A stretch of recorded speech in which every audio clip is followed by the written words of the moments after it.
தமிழகத்தில் ஞாயிறு முதல் மழைப்பொழிவு குறையும் என்று வானிலை மையம் அறிவித்துள்ளது.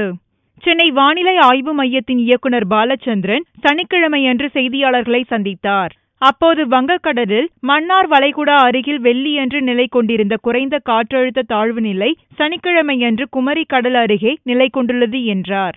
இதன் காரணமாக அடுத்த 24 மணி நேரத்தில் தமிழகத்தின் தென் மாவட்ட பகுதிகளில் ஒரு சில இடங்களிலும், வட தமிழகம் மற்றும் புதுச்சேரியின் ஒரு சில இடங்களிலும் மிதமான மழை பெய்யும் என்றும், ஞாயிறு முதல் மழைப்பொழிவு குறையும் என்றும் தெரிவித்தார். சென்னையை பொறுத்தவரை ஒரு சில இடங்களில் லேசான மழை பெய்யும் என்றும் பாலச்சந்திரன் கூறினார்.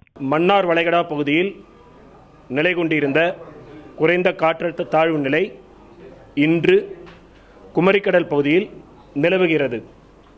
இதன் காரணமாக அடுத்து வரும் 24 மணி நேரத்தில் தென் தமிழகத்தில் ஒரு சில இடங்களிலும், வட தமிழகம் மற்றும் புதுவையில் ஓரிரு இடங்களிலும் மிதமான மழை பெய்யக்கூடும்.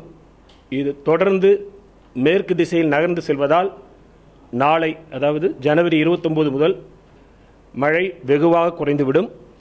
கடந்த 24 மணி நேரத்தில் தமிழகத்தில் பரவலாக மழை பெய்துள்ளது.